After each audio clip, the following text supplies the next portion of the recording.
If you find yourself losing a couple of minutes or even hours because you're also on social media, then let me tell you, you're not alone.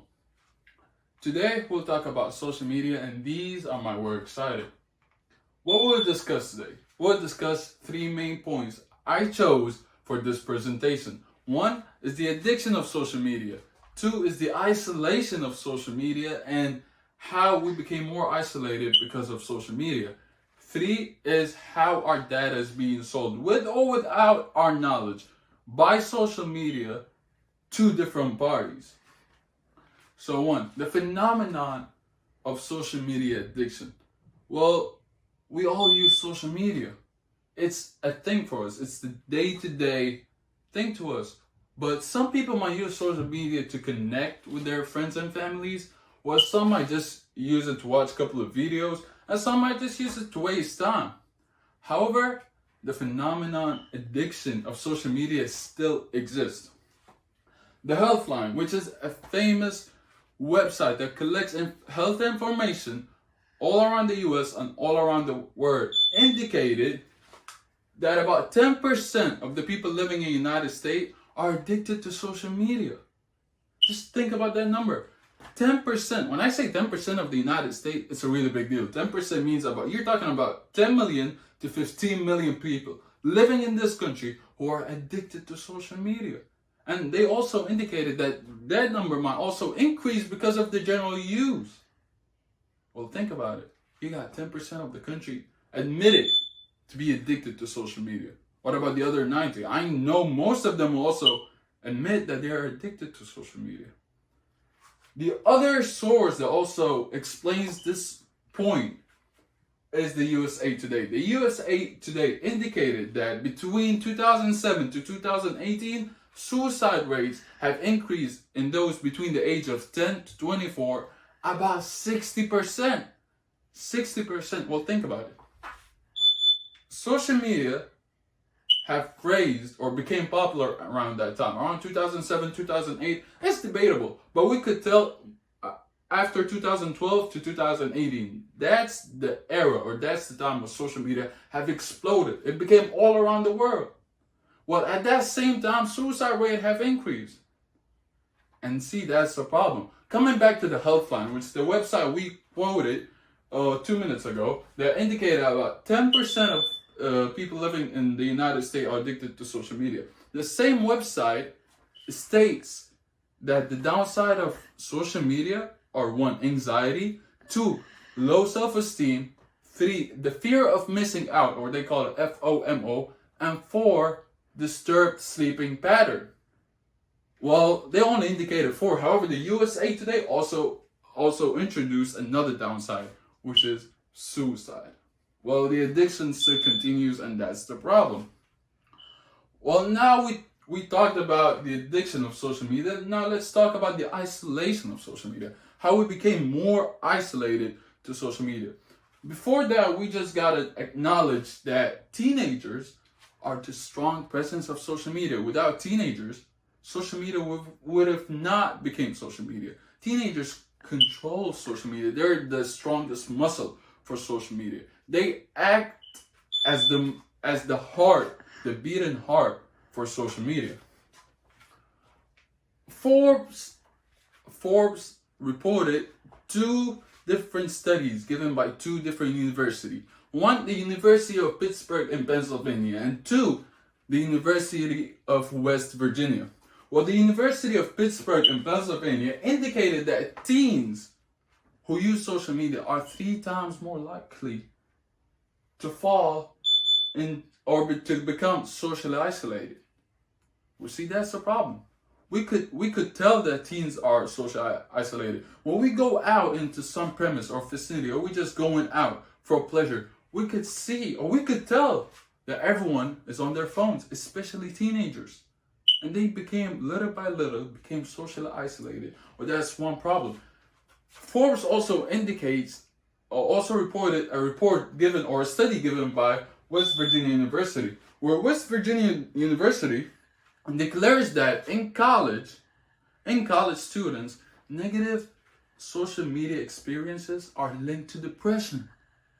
they are linked to depression. Even this happens even in college students with all the pressure going on, and because of social media, negative experiences were linked to depression. Now let's recap everything. Now let's go back, since we talked about the phenomenon of social media addiction and the isolation social media have brought us into. Let's more talk about and recap what are the downside. Let's go over it. So we first stated that the downside are anxiety, low self-esteem, FOMO, fear of missing out, disturbed sleeping pattern. Then we discussed that teens became socially isolated. Then we discussed, because of the source, this given source, West Virginia University also declared that social media are linked to depression, or the negative experiences in social media are linked to depression. This let us transition into our next point, which is our data. So how our data is being sold.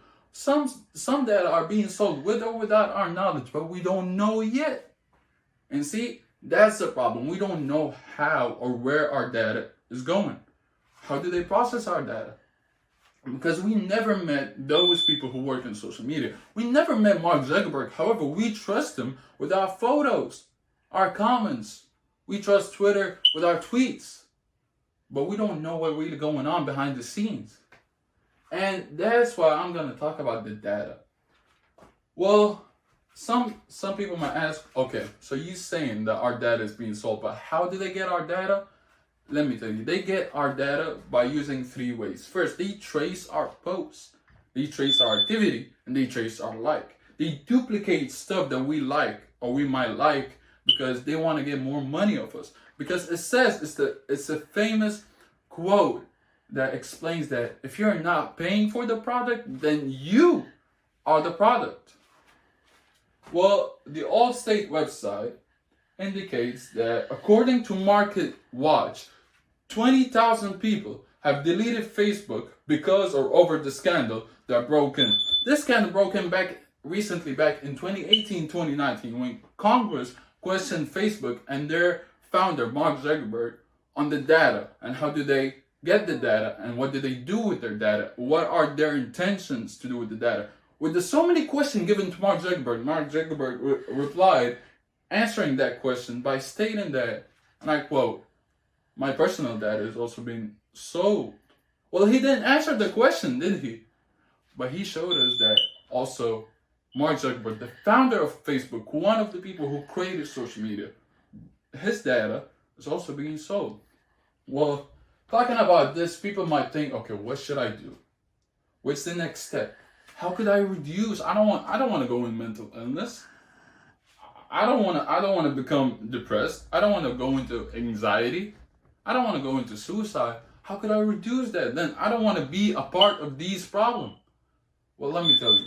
So the steps to reduce social media usage or your social media usage is 1, disable all the notifications. 2, disable your location. Don't let them access your location. 3, turn VPN on while using a search engine. And 4, limit your hours of social media. If your screen time is about 10 hours, break it down into 8, then break it down into 6, then 4, 2, and someday you don't need social media no more. However, some people might become more skeptical about what I'm saying. They might think that, well, I do understand where you're coming from, Khalid, but I don't really get it. Well, okay. So sources that might help you to get what I'm saying or just paint the picture more carefully is the social dilemma.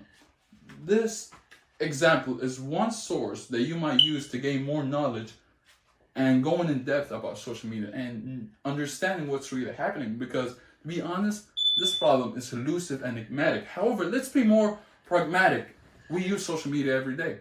So this is one source that might help you to reduce or to understand social media better. And it's a movie presented by Netflix, and it's on Netflix. And as you can see, the technology that connects us also controls us. Lastly, in the words of the famous English primatologist and anthropologist Jane Goodall once said that changes happens by listening and then starting a dialogue with the people who are doing something you don't believe is right. Thank you, everyone.